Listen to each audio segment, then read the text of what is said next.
This is SBS World News with Lee Lin Chin.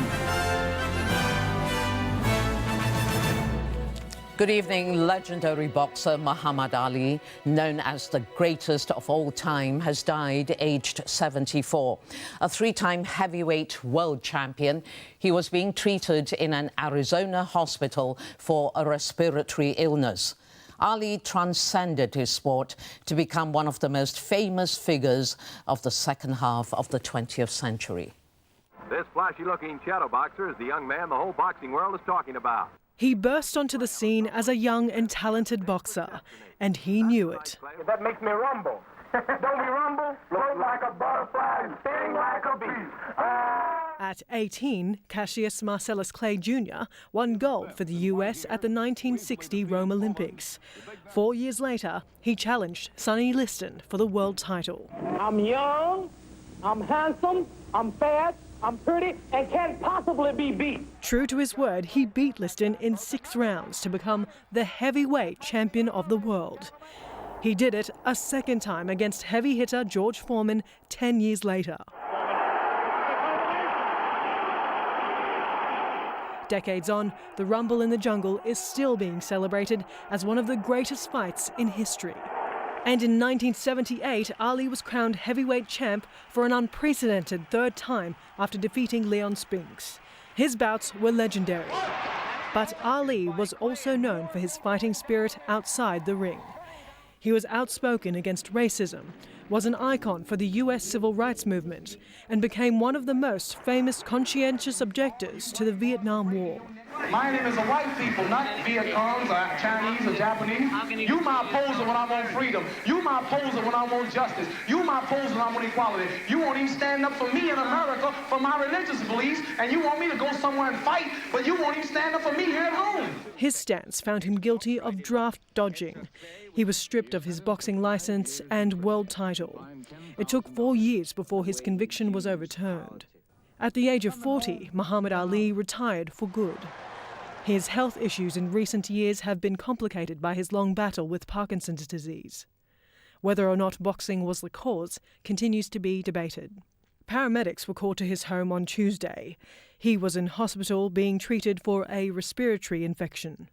In a statement, Ali family spokesperson Bob Gunnell said, after a 32-year battle with Parkinson's disease, Muhammad Ali has passed away at the age of 74.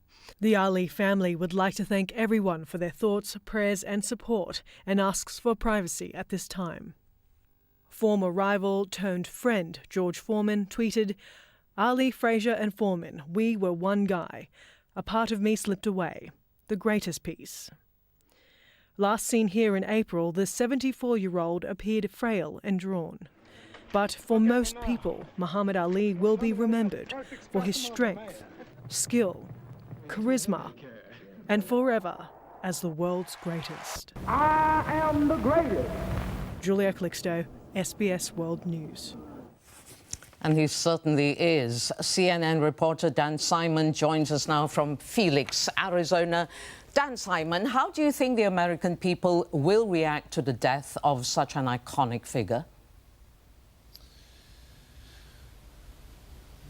You know, it's a great question. I think people will be saddened, of course. I think there will be some shock. He was such a mythical figure, somebody, you just thought who would, live forever. He was an entertainer. He was an athlete. He was a humanitarian. There's just nobody in the world, who was like Muhammad Ali, and so he is going to be greatly missed. I can tell you, I'm outside of the hospital where he died Friday evening, Leland. At this point, details are thin. We know that he was simply brought here for some type of respiratory illness. Of course, he had been suffering from Parkinson's disease for more than 3 decades. And it really did come as a shock because originally we were told that he was in fair condition, that this was going to be sort of a brief hospital stay. So the speed at which this all occurred, I think to many will come as a big surprise. Because he was so many things in one man, do you expect the funeral to be one of the biggest the US has seen in recent memory?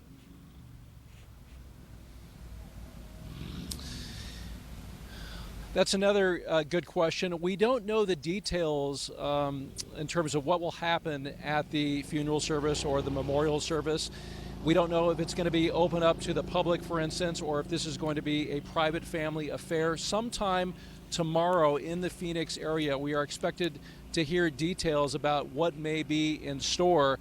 You would expect at some point there would be sort of a large memorial service where you would hear from a lot of people, but we have to wait on those details. But we do know that the service, whatever is in store, will occur in Louisville, Kentucky, Muhammad Ali's hometown. Leland.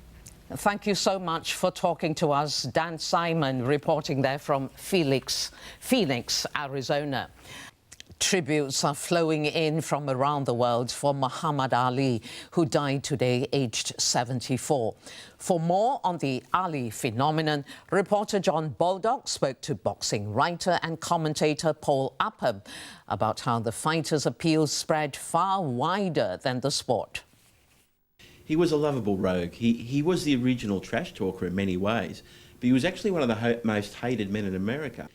He was seen as a draft dodger. He converted to Islam, but he turned the American people around by the way he approached the sport.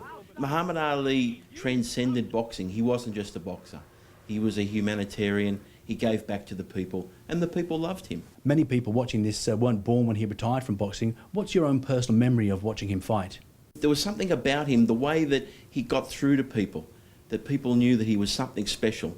And he was a special. There's two things. He was a great boxer. He was the best heavyweight in the toughest heavyweight era, arguably the greatest heavyweight of all time. But there was so much more to Muhammad Ali. The way that he stood up for his religious beliefs.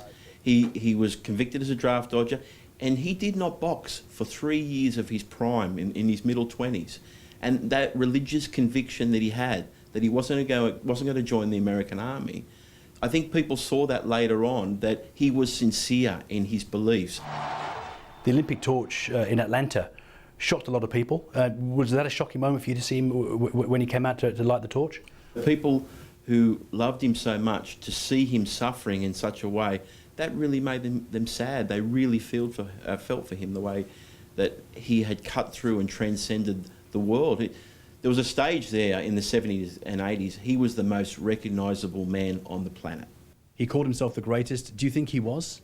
I say that he was the best heavyweight in the toughest heavyweight era. But in the 1970s had the most and talented depth of heavyweight boxing, and he was a 3-time heavyweight world champion. First one in the 1960s, had to give it up when he was convicted as a draft dodger. And I think that he had the speed, he had the punching power, but he had the intelligence, he had the ring smarts that made him the greatest heavyweight of all time.